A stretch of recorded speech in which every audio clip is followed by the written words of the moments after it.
Furiosa, a Mad Max saga, is officially a bomb. It is only released about a week ago, but the numbers that have come in so far indicate that this film is well and truly on its way to bombing. And so this brings me to a greater topic that I want to talk about here today, which is, we're only into June now in 2024, and we are already seeing a number of box office bombs occurring all over the place at the theaters.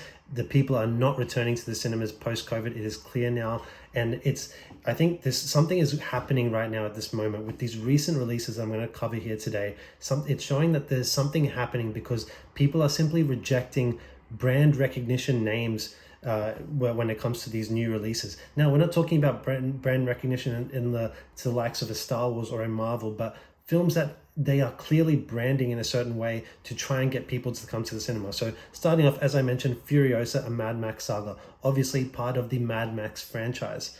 This film has only so far taken in about $71 million at the box office. It's about to have its second weekend, so it will get a bit more, but it's already set to be a bomb. The reason being that it only gathered that much from its first weekend, barely, and it has a budget of $168 million.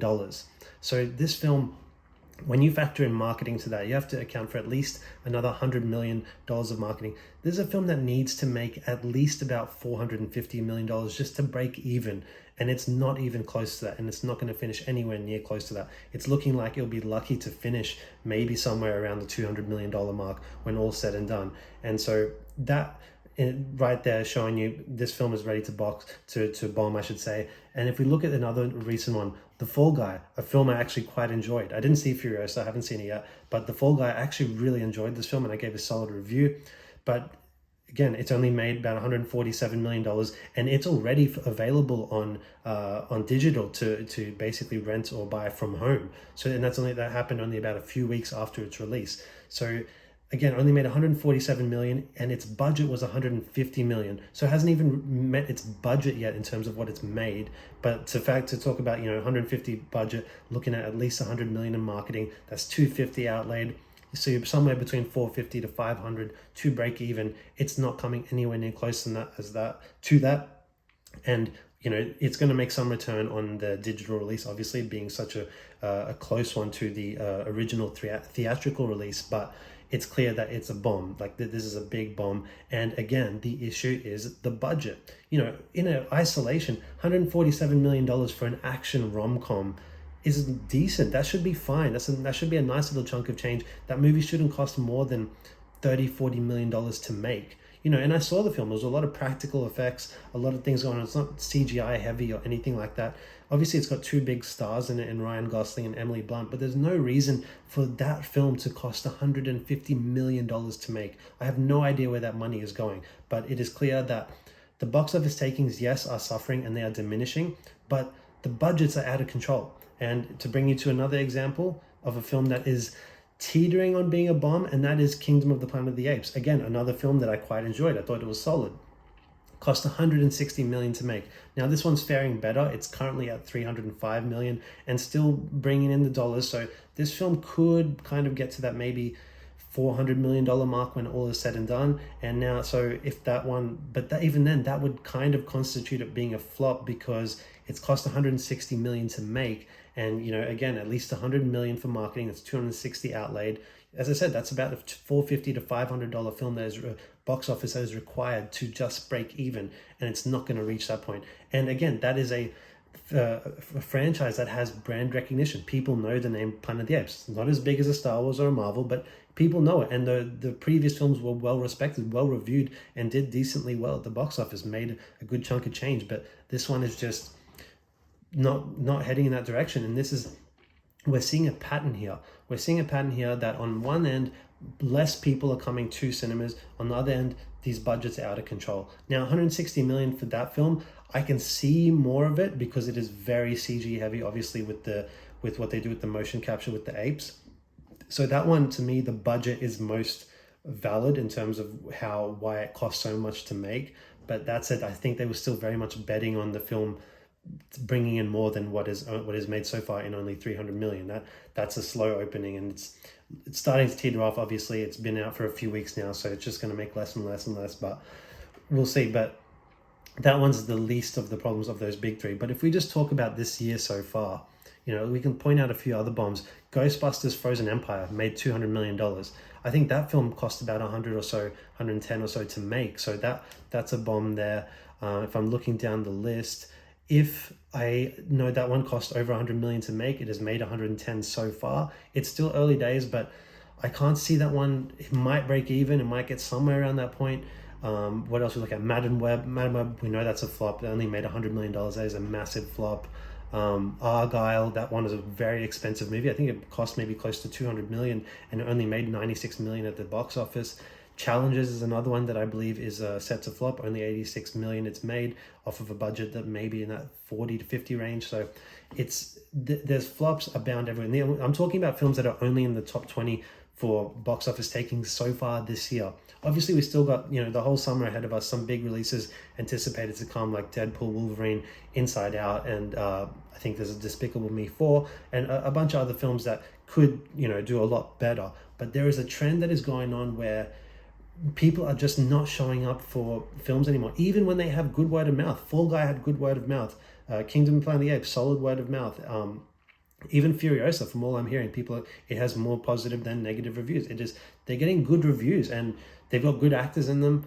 What's happening? Where's the gap? What's missing? Well, I think there's a few factors. I'm not going to get too deep into it today for the sake of the length of this video, but basically, in shrinking those theater windows before they are available on digital is you are training your audience to basically say, well, what's the point of going to the cinema if it's going to be out in a month's time on the thing? You know, we've basically went in COVID, we were doing those day and date releases. They realized they had to kind of abandon that, but they didn't abandon it far enough because now they still got these kind of 30 to 45 day windows where the films are basically right there on your TV available to pay for, to rent for much cheaper. You have imagine you have a whole family at home, 4 or 5 of you, and you only have to pay, say you want to buy the film, you would buy the film for $30 instead of, it's almost one ticket costs that much to go to the cinema these days. And if you want to take your whole family, that's upwards of $100, not even including food and drinks, the popcorn, whatever.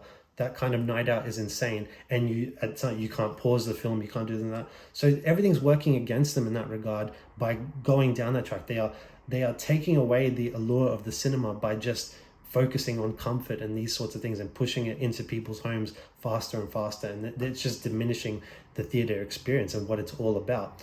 But we could talk about a whole other multitude of issues. There's obviously been the writer strikes that occurred and actor strikes last year. That's kind of having the flow-on effect this year and possibly next year too with what's coming out. But on top of that, to me, the biggest thing is identity politics. I mean, let's look at Furiosa. From what I heard, by all accounts, it wasn't a woke film, but it's the very existence of a Furiosa film is embedded in the idea of identity politics, having a strong female character be the lead. In a franchise called Mad Max, about a man, used to be played by Mel Gibson, wouldn't the obvious decision here be to bring back, if everything's about nostalgia these days, bring back the nostalgia, bring back Mel Gibson, make an old man Max film? Might not do great, but I think it'll do better than Furiosa. But like, why are they aiming to make a Furiosa film when Mel Gibson's still alive, the man who is the name of the series? It makes no sense to me.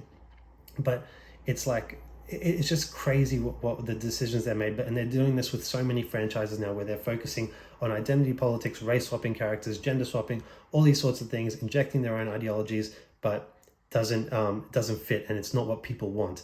And they need to get away from this big time, because to me, I think it's the biggest thing. I think people are just sick of it wholesale. They're sick of seeing this. Every film now looks exactly the same with the type of cast and all that. Nothing seems special anymore and tailored to what they should be. You know, there's room for everyone in film. Everyone can be in. There's a market to be made for stories about black people, different cultures, whatever. You can make anything and people will come see it if it's good.